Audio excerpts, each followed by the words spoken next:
Hello students, welcome to Ishan learning. मैं आकर्ष कुमार जुड़ा हूं आपके साथ एक नई क्लास के माध्यम से। लास्ट क्लासेस के अंदर हम एक चैप्टर पढ़ रहे थे, संख्याओं की दुनिया, द वर्ल्ड ऑफ नंबर्स। इसमें हमने नंबर्स के बारे में बहुत सारी चीजें जानी थी। नेचुरल नंबर क्या होते हैं, होल नंबर क्या होते हैं, इंटीजर्स क्या होते हैं, रेशनल नंबर क्या होते हैं, प्राइम नंबर क्या होते हैं, कंपोजिट नंबर क्या होते हैं। बहुत सारे हमने नंबर के टाइप के बारे में जाना था और उन पर बेस बहुत सारे क्वेश्चन किए थे। लास्ट क्लास में हमने जो हमारी बुक है 9th क्लास की गणित मंजरी, इसकी जो थर्ड चैप्टर की लास्ट एक्सरसाइज है, एंड ऑफ द एक्सरसाइज, उसके हम क्वेश्चन कर रहे थे। कुछ क्वेश्चन रह गए थे, चलिए देखते हैं आगे के जो क्वेश्चन है। हमारा क्वेश्चन नंबर 13 है, let a equals to 7/12 and b equals to 5/6. Express both a and b in the form of k upon m1 and k2 upon m, k1 upon m and k2 upon m, where k1 and k2 and m are integers। ठीक है, दो आपको rational number दिए हुए हैं। First है हमारा given, a equals to क्या दिया है हमारे पास, a इक्वल्स टू है 7/12 एंड b इक्वल्स टू है हमारा 5/6। आपको क्या करना है, इनको चेंज करना है। किस फॉर्म में चेंज करना है, ताकि इनका जो हर है, जो इनका डिनोमिनेटर है, वो इक्वल हो जाए। तो इनको चेंज करेंगे हम। यहाँ पर देखो, इसका जो हर है वो 12 है, इसका 6। तो यहाँ पर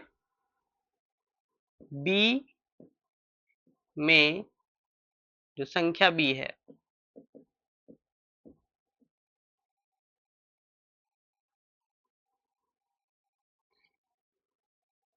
परिमेय संख्या, परिमेय संख्या b के अंश व हर में 2 से गुणा करने पर, multiplying by 2 in numerator and denominator, we get b equals to क्या हो जाएगा हमारा 10/12। ठीक है, ये करना था हमें, दोनों के हर इक्वल करने थे। अब इसमें एक कंडीशन दी है, keeping an integer explain, sorry यहाँ पर देखो m are integers and k2 minus k1 greater than 6। अब देखो यहाँ पर k1 क्या है, k1 इक्वल्स टू क्या है हमारा 7 एंड k2 इक्वल्स टू 10। अब k2 minus k1, k2 minus k1 क्या आ जाएगा, 10 माइनस 7 इक्वल्स टू 3। ये क्या है 3, लेकिन हमें k2 माइनस k1 को क्या रखना है, 6 से बड़ा रखना है। तो हमारी कंडीशन सेटिस्फाई नहीं हो रही। अब क्या करेंगे, हम चेंज करेंगे इसका जो m की वैल्यू चेंज करेंगे। m का यह मान k2 माइनस k1 को संतुष्ट नहीं करता है। ठीक है, k2 माइनस k1 को k2 minus k1 greater than 6, k2 minus k1 greater than 6 को संतुष्ट नहीं करता है। अतः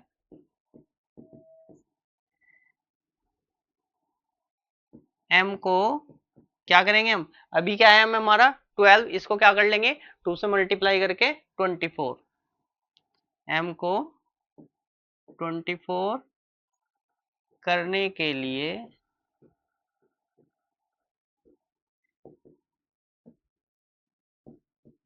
भिन्नों में 2 से गुणा करने पर, 2 से गुना कर देंगे तो a क्या हो जाएगा हमारा, a equals to 14/24 and b equals to हो जाएगा हमारा, ये है हमारा, यहाँ पर मल्टीप्लाई कर देंगे 2 से, तो ये हो जाएगा हमारा 20/24। अब देखो, अब देखते हैं यहाँ पर k1 equals to 14 and k2 equals to 20, तो k2 माइनस k1 क्या आ जाएगा हमारा, k2 minus k1 equals to क्या आ जाएगा हमारा, k2 minus k1 20 minus 14 equals to 6। अब ये तो 6 इक्वल आया, हमें क्या रखना है, बड़ा रखना है, तो अब और इंक्रीज करेंगे, k2 minus k1 equals to 6। m का यह मान भी k2 minus k1 greater than 6 को संतुष्ट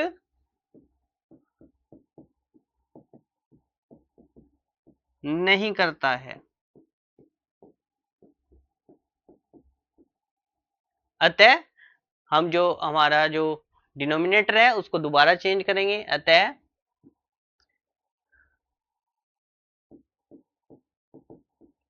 m का मान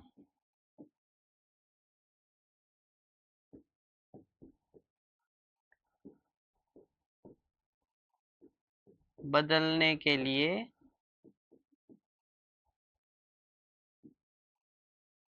थ्री से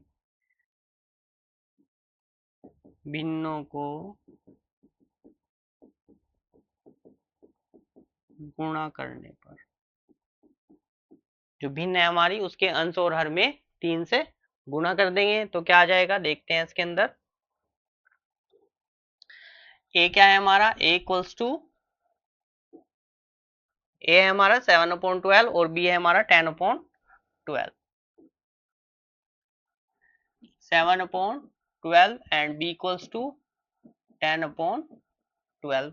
अब इनको चेंज कर देंगे, मल्टीप्लाइंग बाई 3 इन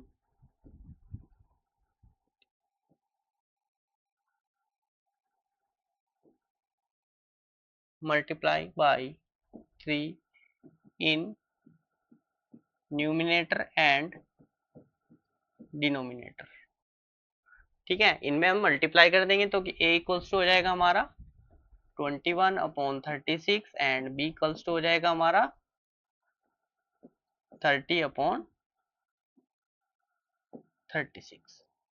अब देखो, हमें यहाँ पर k1 equals to 21, k2 equals to 30, k2 minus k1 equals to 30 minus 21, k2 minus k1 equals to क्या आ जाएगा यहाँ पर 9, which is greater than 6। k2 minus k1 greater than क्या हो जाएगा 6, हमारी जो कंडीशन थी वो क्या हो गई, सेटिस्फाई हो गई, तो हमारे k1 k2 और m की वैल्यू क्या है, सभी सही है। अब क्या करना है आपको, स्थित ठीक 5 भिन्न परिमेय संख्याएं लिखिए, अंश को पूर्णांक रखिए, हमें अंश को पूर्णांक रखना है और 5 परिमेय संख्या लिखनी है, अतः 5 परिमेय संख्याएं क्या हो जाएंगी हमारी, अतः 5 परिमेय संख्याएं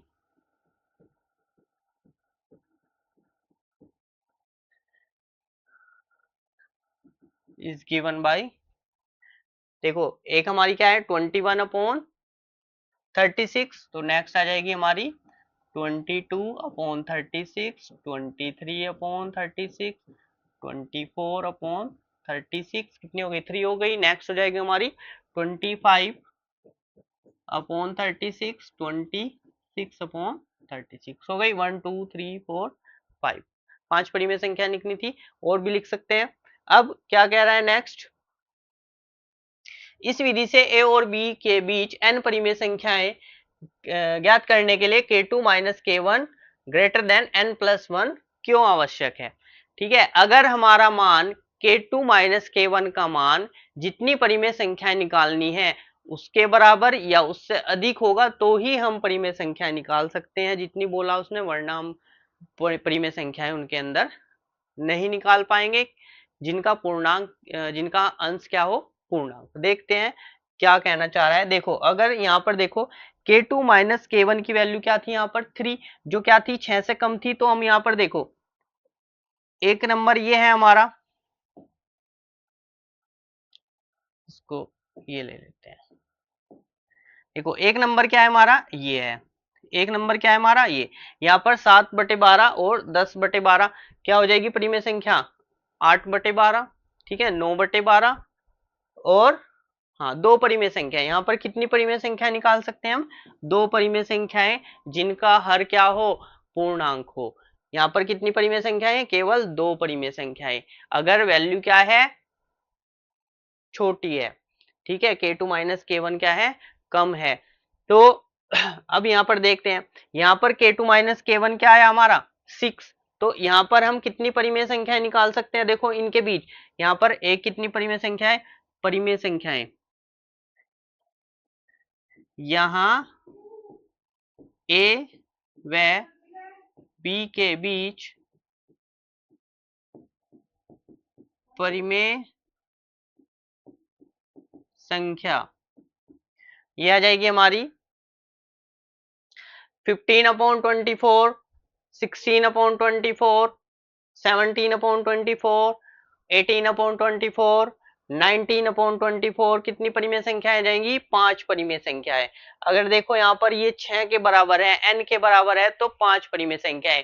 जितना अंतर होगा उससे एक कम परिमेय संख्याएं निकलेंगी जिनका अंश क्या होगा, समान होगा। यहाँ a व b के बीच परिमेय संख्याएं 5 परिमेय संख्याएं निकलेंगी, बीच 5 परिमेय संख्याएं आएंगी जिनका हर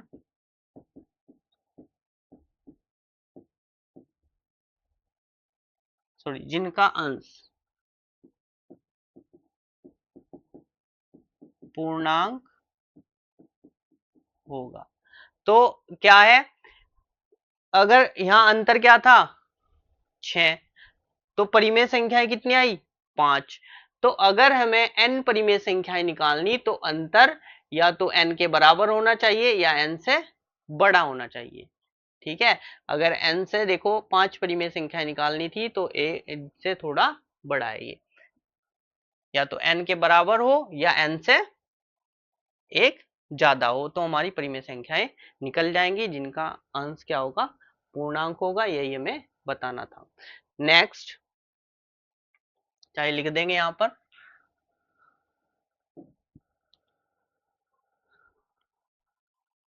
n परिमेय संख्या ज्ञात करने के लिए शर्त K2 minus K1 greater then n+1 आवश्यक है। लिख देंगे यहाँ पर एक लाइन, अतः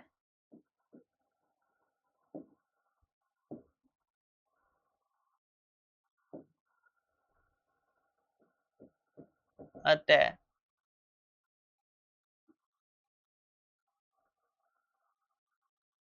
इस विधि से n परिमेय संख्याएं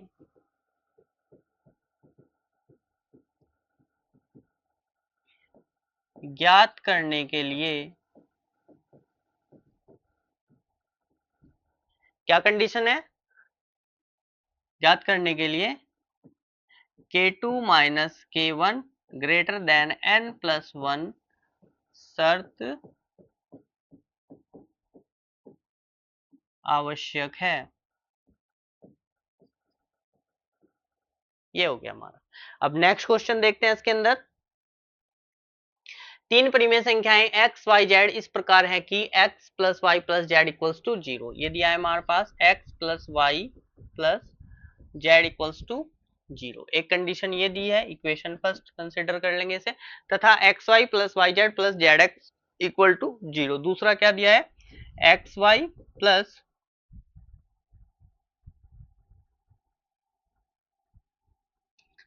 Y z plus z x equals to 0। Equation 2।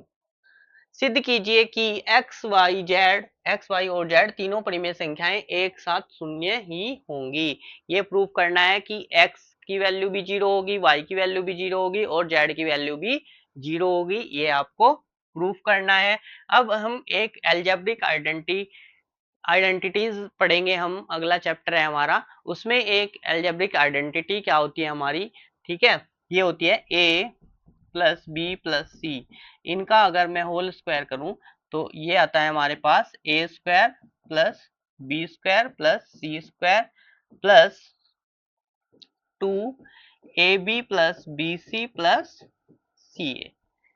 ठीक है, ये एक फॉर्मूला होता है या एक जो एल्जेब्रिक आइडेंटिटीज जो हमारी बीजगणितीय सर्वसम्मिका होती है वो होती है, इसका यूज करेंगे बाय यूजिंग। तो ये आ जाएगा हमारा x plus y plus z का होल स्क्वायर क्या आ जाएगा हमारा, x square plus y square plus z square plus 2xy plus y z plus z x. ये आ गया हमारा। अब यहाँ पर हम वैल्यू पुट कर देंगे from equation 1 and 2। From equation 1 and 2 इसमें वैल्यू पुट कर देंगे दोनों की। ठीक है, यहाँ पर इसकी x plus y plus z की वैल्यू क्या है, 0। तो 0 का स्क्वायर क्या हो जाएगा, 0 ही आएगा। X square plus y square plus z square plus 2 into 0, ये भी 0 हो गया। अब x square plus y square plus z square क्या आ जाएगा हमारा, 0। अब हमारे पास हमने पढ़ा है कि किसी का भी हम स्क्वायर करेंगे, कोई भी संख्या है, ठीक है, एक्स वाई जेड कोई भी संख्या 1 2 3 4, चाहे वो पॉजिटिव है नेगेटिव है, अगर किसी भी संख्या का वर्ग करेंगे तो उसका वर्ग कैसा आता है, पॉजिटिव। अब हम पॉजिटिव संख्याओं को जोड़ रहे हैं और वैल्यू क्या आ रही है, 0। ऐसा तो हो सकता है, देखो हमारे पास मान लीजिए ये है 2 माइनस 2 क्या हो जाएगा, 0 हो जाएगा। ठीक है, या 3 माइनस 3 0 हो जाएगा। लेकिन अगर मैं बोलूं कि दो संख्याएं हैं a प्लस बी, इनकी वैल्यू 0 है, ठीक है, ये भी प्लस की है ये भी प्लस की है, कब 0 होगी, जब a भी 0 होगा और b भी 0 होगा।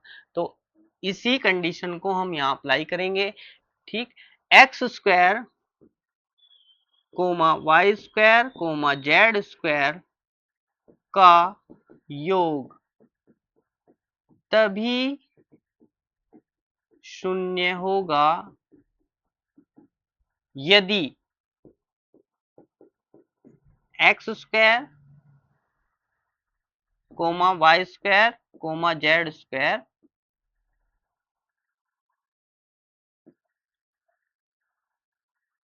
सभी शून्य हो। तो जब ये 0 होंगे, एक्स स्क्वायर 0 होगा तो एक्स की वैल्यू भी क्या आएगी, 0। If x square equals to 0 then x equals to 0. If y square equals to 0 then y equals to 0. ठीक है, similarly if z square equals to 0 then z equals to 0। यही तो बताना था कि हमारे x y and z must be simultaneously 0। ठीक है, ये क्या होंगे, 0 होंगे। अतः therefore x, y, z are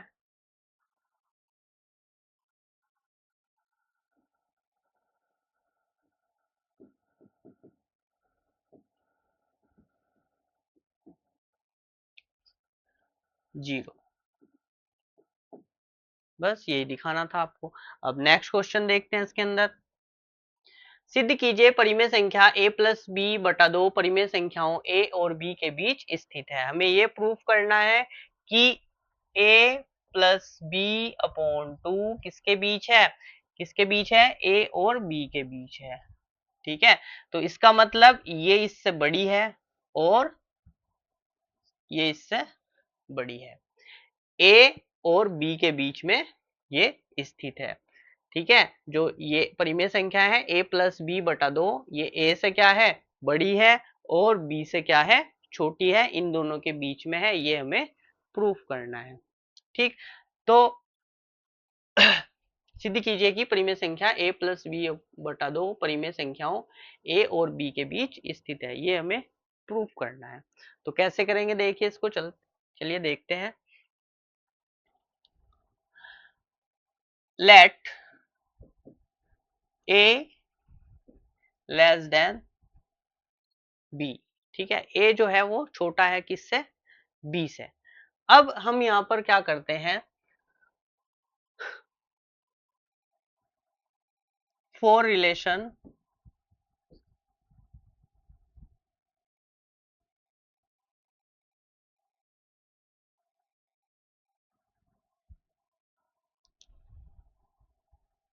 late a, a जो है वो छोटा है किससे, b से। अब यहाँ पर हम इसमें ऐड कर लेते हैं b को, यहाँ पर सॉरी दोनों साइड a ऐड कर लेते हैं, adding a on both side. तो ये हो जाएगा a plus a equals to, sorry b plus a, हमने यहाँ पर a इधर ऐड कर लिया LHS में, और a ही RHS के अंदर ऐड कर लिया, ये क्या हो जाएगा 2a less than b plus a, या इसको a प्लस b भी लिख सकता हूं मैं। तो a प्लस b ऐसे लिख देंगे। अब डिवाइड कर देंगे, इस इक्वेशन को 2 से डिवाइड कर देंगे, dividing by 2 on both side. क्या आ जाएगा हमारा, a less than a plus b upon 2। अब हाफ जो हमारी कंडीशन थी वो प्रूफ हो गई। ठीक है, इतना आ गया। अब सेकंड पार्ट, ठीक है, अगेन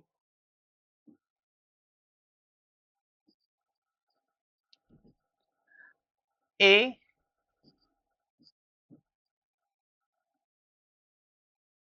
अब यहाँ पर b ऐड कर देंगे दोनों साइड। ठीक है, adding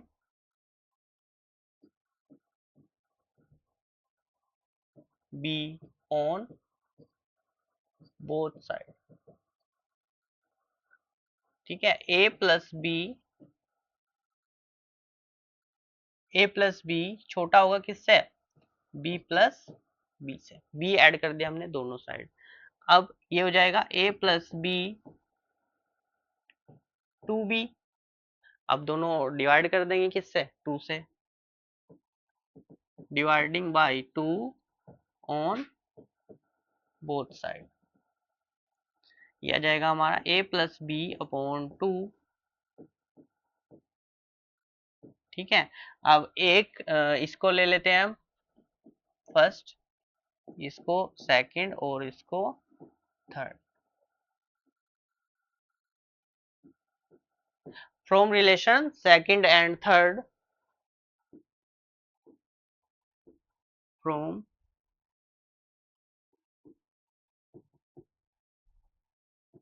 second and third we get, क्या मिलेगा हमें, a छोटा है किससे, a प्लस बी बटा 2 से, और ये छोटा है किससे, b से। इसका मतलब a और b के बीच क्या है, a प्लस बी बटा 2, यही हमें प्रूफ करना था। ठीक है,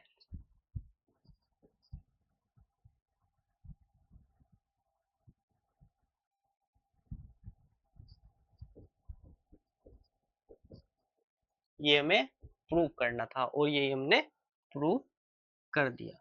ठीक है, यहाँ पर लिख देंगे हैंस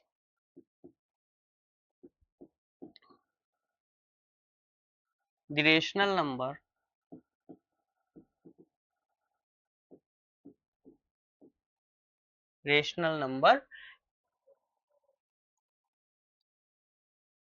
यहाँ पे लिख देते हैं a plus b upon two lies between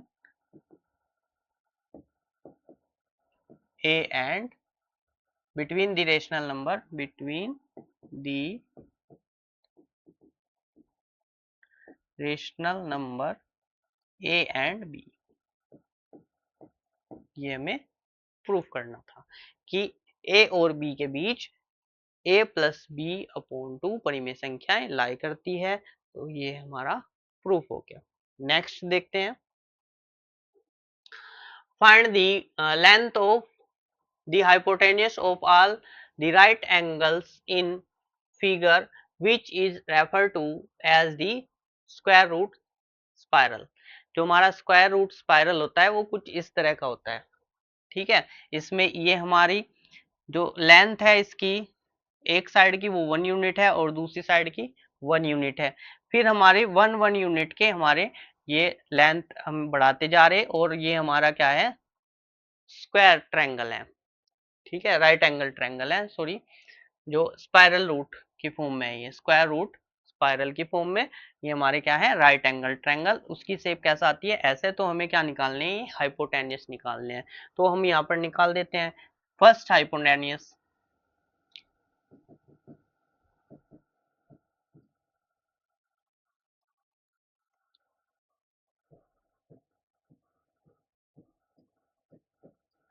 first hypotenuse क्या हो जाएगा हमारा, इसको ले लेते हैं हम h1। ठीक है, h1 इक्वल्स टू, या कैपिटल H ले लेते हैं, रूट। हाइपोटेन्यूस निकालने के लिए हमारा जो पाइथागोरस थ्योरम है वो क्या कहती है कि हमारा जो अगर राइट एंगल ट्रायंगल है, ठीक है, ये हमारा ये हो गया राइट एंगल ट्रायंगल, ये 90 डिग्री, इसके सामने की जो साइड होती है वो हाइपोटेन्यूस होती है। ठीक है, और एक साइड इनमें से क्या होती है, बेस होती है, और एक परपेंडिकुलर होती है। तो हाइपोटेन्यूस इक्वल्स टू होता है हमारा formula h equals to root perpendicular square plus base square. ठीक है, ये हमारा फॉर्मूला होता है, पाइथागोरस थ्योरम होती है। ठीक है, आपने पढ़ी होगी, 8 क्लास में पढ़ी होगी कि हमारा हाइपोटेन्यूस इक्वल्स टू होता है square root of perpendicular square plus base square, या हिंदी में ऐसा पढ़ा होगा कि कर्ण इक्वल्स टू होता है स्क्वायर रूट ऑफ आधार का वर्ग प्लस लंब का वर्ग। ठीक है, ये फॉर्मूला, इसको अप्लाई करेंगे, यहाँ पर निकाल देंगे। अब ये कितनी है हमारी, बेस भी 1 है और जो हमारी परपेंडिकुलर है वो भी 1 है, तो 1 स्क्वायर प्लस 1 स्क्वायर, ये आ जाएगा h1 equals to root 1 plus 1, ये आ जाएगा हमारा 2। 4 सेकेंड,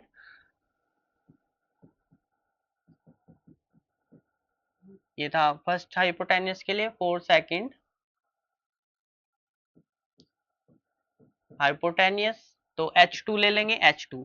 अब ये कितनी आ गई हमारी h1, यहाँ पर h1 इक्वल्स टू क्या है हमारा, रूट 2। अब सेकंड निकाल लेंगे, ये रूट 2 ले लेंगे और ये 1। अब ये क्या हो जाएगी हमारी, ये बेस हो जाएगी और परपेंडिकुलर क्या हो जाएगा, 1 हो जाएगा। h2 इक्वल्स टू रूट 1 का स्क्वायर प्लस रूट 2 का स्क्वायर, ये आ जाएगा हमारा h2 इक्वल्स टू 1 प्लस 2, ये आ जाएगा हमारा रूट 3। ठीक है, पहला हाइपोटेन्यूस क्या है हमारा, 2, सॉरी रूट 2, सेकंड आया हमारा रूट 3। अब थर्ड निकालते हैं, ये हो जाएगा हमारा क्या, रूट 3। अब ये वाला निकालते हैं 4,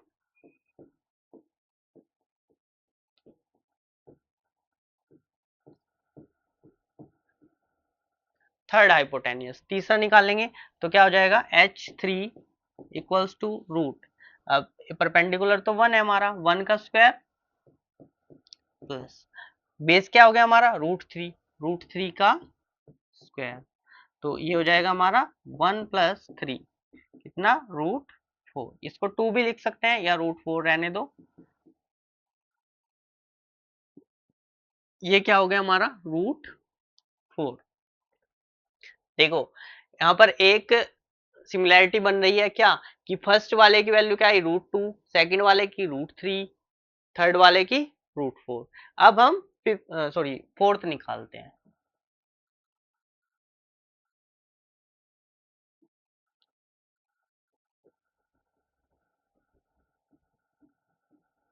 हाइपोटेनियस H4 इक्वल्स टू क्या आ जाएगा, स्क्वायर रूट ऑफ परपेंडिकुलर क्या है हमारा 1, 1 स्क्वायर, ये है ना, ये 4 हो गया, ये 1। अब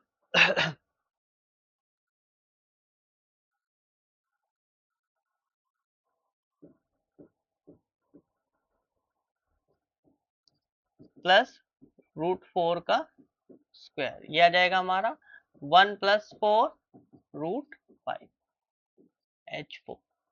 ठीक है, तो जो हाइपोटेनियस है वो क्या है, जो यहाँ पर नंबर आ रहा है उससे एक ज्यादा आ रहा है। नेक्स्ट निकाल के देख लेते हैं हम। H5, ये आ गया हमारा H4, H1, H2, H2, H3, H4 कितना है हमारा √5। ठीक है, अब H6 निकालेंगे,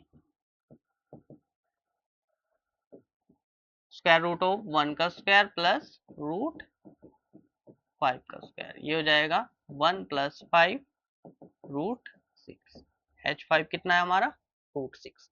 ठीक है, इसी तरह ये निकालेंगे, H6 कितना आ गया हमारा, ये सॉरी H5, H5 कितना आ गया हमारा √6। इसी तरह हम H6 निकालेंगे, H6 यहाँ कितना आएगा √7 आएगा, H7 √8 आएगा, H8 √9 आएगा, H9 कितना आएगा √10 आएगा, H10 कितना आएगा √11 आएगा। इसी तरह निकालेंगे आप पाइथागोरस थ्योरम अप्लाई करके, तो आपकी वैल्यू आ जाएगी। क्या बोलते हैं इसको, इसको बोलते हैं स्क्वायर रूट स्पाइरल। ठीक है, ये जो हमारा डायग्राम है, शेप है, वो क्या है स्क्वायर रूट स्पाइरल की। और जो इसमें हाइपोटेनियस आते हैं वो कैसे आते हैं, अगर फर्स्ट वाला निकालते हैं √2 आएगा, थर्ड सेकंड वाला √3 आएगा। ठीक है, कोई सा भी निकालते हैं, जितने भी नंबर वाला निकाल लेंगे उससे एक ज्यादा रूट में आएगा हमारा। ठीक है, डायरेक्ट इसको हम बता सकते हैं। आज के लिए इतना ही, थैंक यू क्लास। ये हमारे जो चैप्टर है, थर्ड चैप्टर गणित मंजरी बुक का नंबर सिस्टम वाला चैप्टर है, जो हमारा संख्याओं की दुनिया, ये आज कंप्लीट होता है। इसका अगर कोई भी डाउट है आपका, तो आप हमारे वीडियो के कमेंट सेक्शन के माध्यम से पूछ सकते हैं, या फिर हमारी वेबसाइट के माध्यम से उसको पूछ सकते हैं, अपने डाउट क्लियर कर सकते हैं। जल्दी मिलेंगे नई क्लास में, तब तक के लिए धन्यवाद। जो हमारे नोट्स हैं वो भी आपको हमारी वेबसाइट पर प्रोवाइड कर दिए जाएंगे। ठीक है, थैंक यू क्लास।